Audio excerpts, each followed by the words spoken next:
Are you caring for a loved one with dementia? You don't have to figure this out all on your own.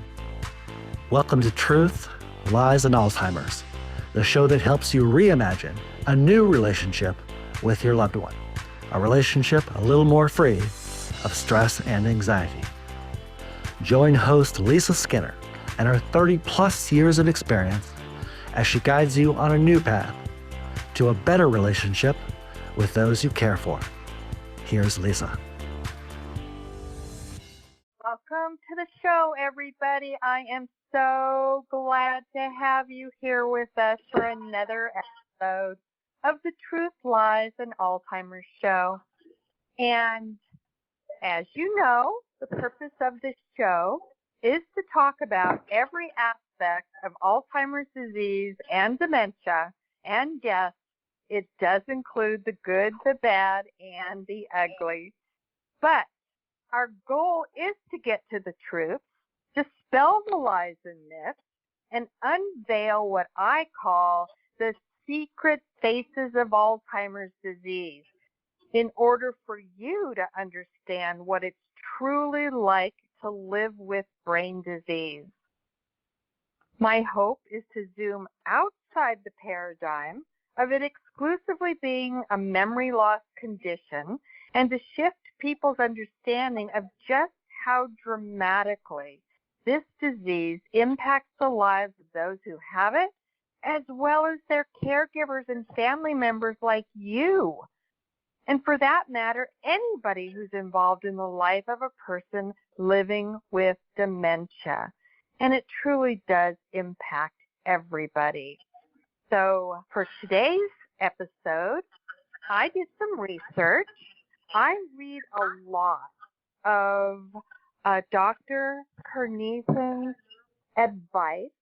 She is a specialist in gerontology, so she specializes in working with the aged and aging senior citizens.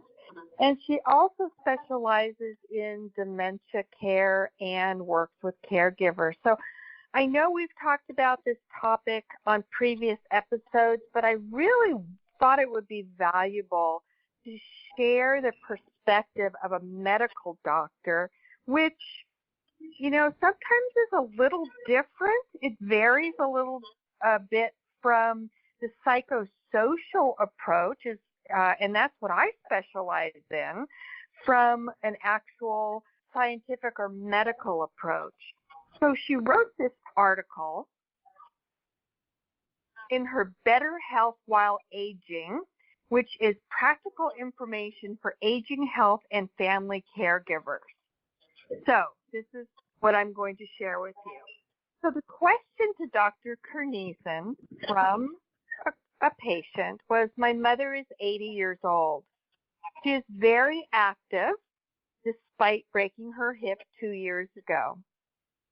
And she says she's a retired psych nurse and has shown signs in the past of paranoia. Lately, my mother has heard voices of her grandchildren in her home and called my sister. She also has difficulty with getting the right words to say out and has her sleep pattern out of whack and will call people at odd times of the night. With her independence comes the fact that she won't share any medical information because she thinks we are getting ready to commit her. So Dr. Kernisan says, as many of you know, it's fairly common for aging adults to develop problems like the ones you are describing. Some older adults will also start leveling a lot of false accusations. So understandably, these problems are frustrating and worrying for adult children. You are absolutely right to be concerned about your mom's safety. And then she says, I'm going to share some ideas for how you can get started assessing her. But she first wants to explain the most common causes of this type of behavior in older adults. Because one of the things you must do is help your mother or your loved one and the doctors figure out why she's developed these behavior changes and other symptoms, such as Alzheimer's disease, which is true about 40% of the time. And in my previous discussions with you about these same typical and common symptoms that we're going to go over, delusions, hallucinations, disorganized thoughts or speech, and paranoia, we have addressed those as very common occurrences, signs, and symptoms of people living with Alzheimer's disease and related dementia. Now, it can happen regardless of whether or not a person's living with Alzheimer's and dementia, according to Dr. Kernisan. So, what she says is, it's often hard to get a resistant older parent medically evaluated, but still it's worth persisting in this because many causes of paranoia or other odd behavior in older treatment can be treated. Paranoid symptoms, for example, believing that someone is out to get you or is taking your stuff or is in the house at night, falls into a category of mental symptoms that is technically called psychosis. Symptoms of psychosis can include delusions. Again, that means believing things that aren't true or real, which can include false accusations. Hallucinations, which means seeing or hearing things that aren't there. Disorganized thoughts or speech, meaning saying or thinking things that seem illogical or bizarre to others. Psychosis is uncommon in the younger people because much more common as people get older. And that's because any of these symptoms can emerge when people's brains aren't working properly for some reason, like brain disease, that is changing the brain and damaging the brain. But it's not limited to Alzheimer's disease and dementia. A 2015 review article on late life psychosis, according to Dr. Kernisan, estimates that 23% of people will develop symptoms of psychosis in late life. And this is not, again, not limited to people suffering from dementia. And let me remind you that I know I've told you the story of my grandmother. She was my very first experience with Alzheimer's disease and dementia. And I was absolutely shocked and taken aback the day I went to visit her, and completely taken off guard when we were sitting in her living room and she started telling me about the birds that were living in her mattress and coming out at night and pecking at her face. And she also told me about the men who were constantly trying to break into her home to harm her, and the rats that were proceeding to invade her home. And she even pointed to her wall in her living room and said, "Oh yeah, I see them running across the wall all the time." So that was my first introduction to Alzheimer's disease and a related dementia caused by damage to the brain, and experiencing somebody definitely having delusions, hallucinations, and paranoid symptoms. Dr. Kernisan likes to review this article because the authors organized the causes of late life psychosis into 6 Ds, and here they are. So the first D is delirium. About 10% of the people suffer from delirium. And she says this is a very common condition of worse than usual mental function, often brought on by the stress of severe illness, surgery, or hospitalization. The second D affects about 11% of the people, are drugs alcohol, and other toxins, the abuse of drugs, alcohol, or other toxins, or withdrawal from alcohol or other substances can also cause psychotic symptoms. Disease accounts for about 10%, and the article that she's quoting from says many physical health problems can interfere with brain function. These include electrolyte problems such as abnormal levels of sodium, potassium, calcium, or magnesium in the blood, low levels of vitamin B12 or folate, thyroid problems, severe liver or kidney dysfunction, infections, and neurological diseases. Brain damage from minor strokes can also cause psychotic symptoms. Brain damage from minor strokes, and this is me talking, is what we attribute vascular dementia to. But it is very common to see those same behaviors and symptoms in people with vascular dementia. Depression is the next D and accounts for about 33%. And other mood disorders, including bipolar disease, about 15% of people with major depression may experience a psychotic symptom. Delusions of guilt or deserved punishment are especially common. And then we have dementia, another D. That includes about 40% and also includes Alzheimer's disease, Lewy body dementia, and others. And I have mentioned this before, but there are actually over 100 brain diseases that cause dementia.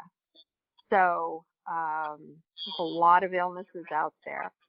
Delusions are extremely common in dementia, especially delusions on theft, spousal infidelity, abandonment, and persecution. Hallucinations, especially visual hallucinations, are very common, and that's especially in Lewy body dementia. And then the last D is called delusional disorder, and that pertains to about 2%. And schizophrenia spectrum disorders, about 1%. Now, these two conditions have many symptoms that overlap with those of dementia, delirium, or other conditions affecting thinking. Doctors must exclude these more common conditions before diagnosing a person with schizophrenia or delusional disorder. Schizophrenia affects an estimated 0.1 to 0.5% of people over age 65. Many were diagnosed earlier in life, but some people can develop the condition later in life. Delusional disorder affects an estimated 0.03% of older adults. So as you can see, when older adults experience delusions, hallucinations, and paranoid thoughts, there is almost always something more going on with their health. Figuring out what is beneath the crazy or irrational or paranoid behavior is key. So, according to Dr. Kernisan, if you are witnessing these types of occurrences and signs and symptoms in your loved one, it might be Alzheimer's disease. It might be frontotemporal lobe disease. It might be Lewy body dementia, but it might also be a mental health serious situation going on. So what's the best thing to do? The best thing to do, obviously, is to take your loved one to their primary care physician and let them know your concerns, your experiences, and what is going on. I thought that was really an invaluable perspective to share with you. The article that I was reading this from was first published in 2016. Then it was reviewed with minor updates, and those were made in September of 2023. If you're interested in reading more about Dr. Kernisan, you can look her up. Her website is www.betterhealthwhileaging.net. I read a lot of the information that she publishes.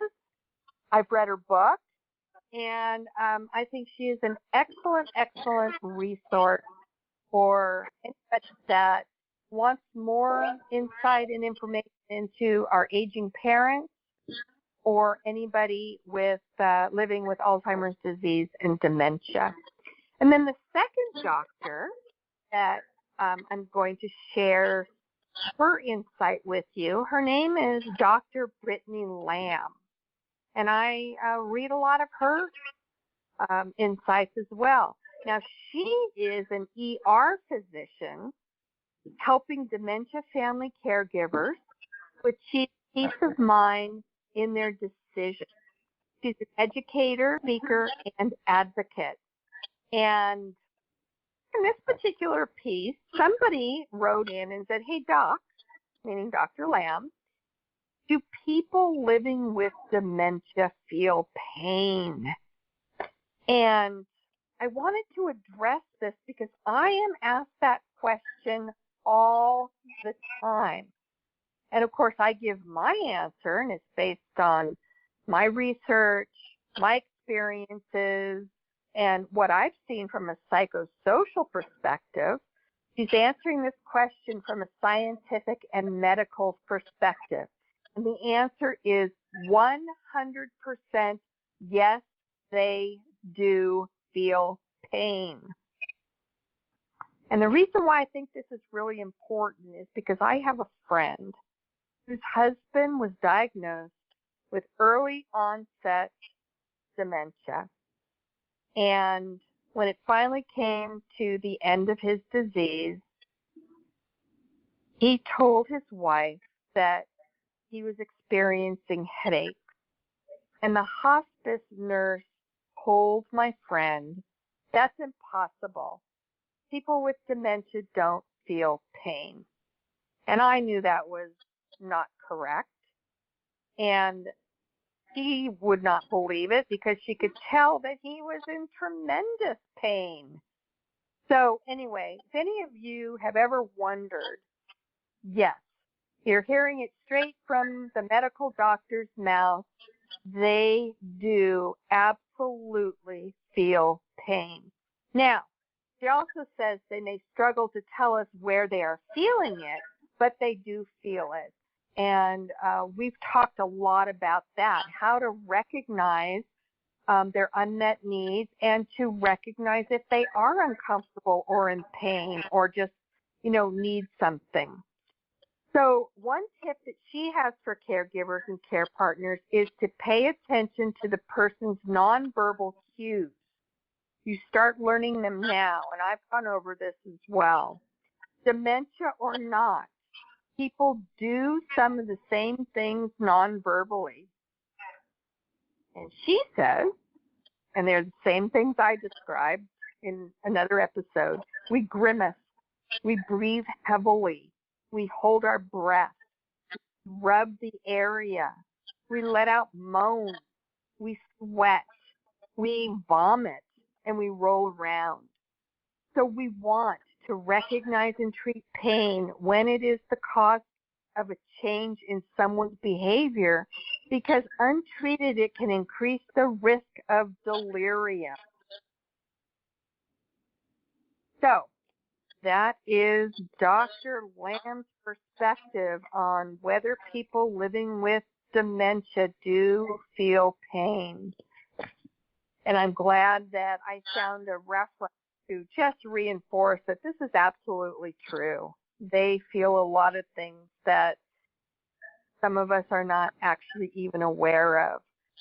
It may not be obvious to us, but It's absolutely true. So that is the information for today's episode. I am going to now share with you my What's News. And the title of this share is Excess Dementia-Related Deaths Declined in Second Year of COVID-19 Pandemic. I know that kind of we're at the tail end of the pandemic, but you are hearing a lot about it in the news these days because we're expecting a resurgence of another wave of it. So I think this is really invaluable information to know. Dementia-related deaths rose substantially during the first year of the COVID-19 pandemic, but fell in the second year. The decline during year 2 appears to largely be due to decreased cases of COVID in nursing home and long-term care settings, according to an NIA-funded study published in the JAMA Neurology. Research from the University of California, San Francisco, and other institutions analyzed death certificates of more than 2 million adults 65 years old and older that mention Alzheimer's disease or a related dementia from the National Center for Health Statistics Mortality Surveillance System. Next, they analyzed the U.S. Census Bureau Population Estimates Program data from January 2014 to February 2020 to estimate the number of dementia-related deaths that would have been expected had the pandemic not happened. The difference between expected and actual deaths during the first year, which was March 2020 to February of 2021, and the second year, which was March 2021 to February of 2022 of the pandemic, were considered excess deaths. Now, to understand how the availability of vaccines influenced excess mortality, the researchers analyzed COVID-19 vaccination data from the U.S. Centers for Disease Control and Prevention COVID Data Tracker. In addition to examining the overall population, the researchers analyzed data on age, race, ethnicity, and place of death. In the first pandemic year, there were nearly 95,000 excess dementia-related deaths.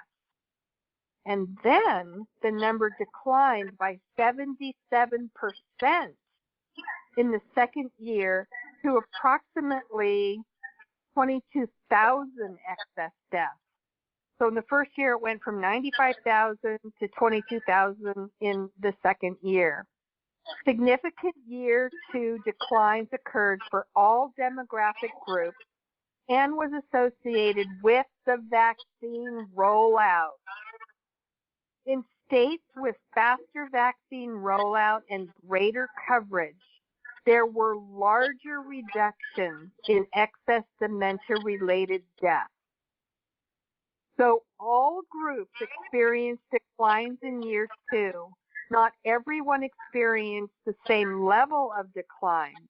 Nursing home and long-term care residents experienced the largest decrease in year 2 excess deaths, while those living at home only experienced modest declines. This may suggest that older adults with Alzheimer's or a related dementia living in the community, rather than in nursing and long-term care facilities, may not have equally benefited from COVID-19 prevention efforts.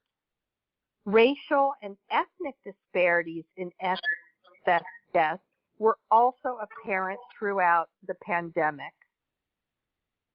Now, to conclude this, they say examining the number of additional deaths related to dementia during the pandemic and observing any fluctuations can offer valuable insights into the effectiveness of COVID-19 prevention and treatments developed in the initial year of the pandemic, particularly in safeguarding older adults.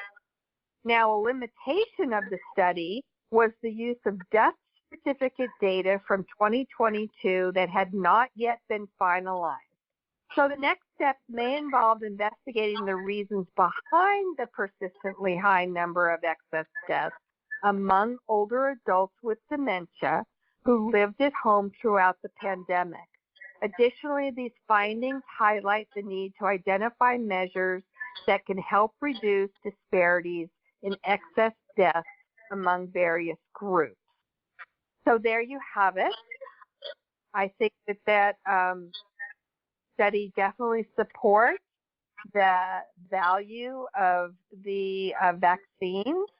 A lot of people, I think, are still under the misconception that they really were ineffective because people still get COVID. This is true. People do still get COVID. The difference is before the vaccines, the death rates were out of control. After the vaccine, the people who were vaccinated were less seriously ill and had a very high survival rate. And there's your difference. Okay, so the reference for that study is Chen R. et al.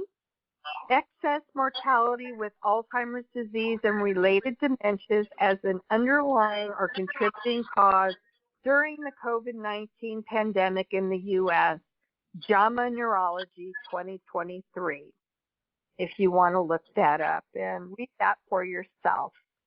Okay, well, that is going to conclude this episode for the Truth, Lies, and Alzheimer's show. I'm your host, Lisa Skinner.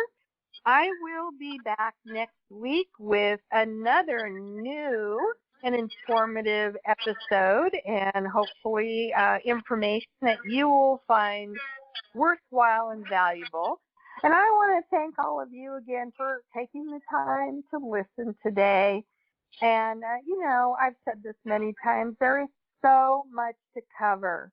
And I'm going to share everything that I can find to share with you through my experiences, my knowledge, and my research to keep you updated on the latest information pertaining to living with Alzheimer's disease and related dementia. If you, as a family member or caregiver, are going through this journey now, I hope that the tips and strategies and insights that I'm able to share with you does make your world a little easier to live in. And I hope that it helps you provide a high quality, purposeful, and meaningful life for your loved one living with Alzheimer's disease. So, again, remember what I like to say. Dementia awareness is every day, and the kindness is the ability to speak with love, listen with compassion, and act with patience, all very necessary attributes to have in order to outlast Alzheimer's disease. Thanks again for being with us, and we'll be back next week with another new episode of the Truth, Lies, and Alzheimer's Show. Thanks. Thank you for listening to Truth, Lies, and Alzheimer's. We hope you found something in today's episode that helps. We understand that caring for a loved one with dementia can be the challenge of a lifetime, but you don't have to do it alone. If you're ready for exclusive access to even more great content and resources, head on over to Facebook and join Lisa's Minding Dementia Support Group. We're a community of like-minded caregivers, and we're here to help.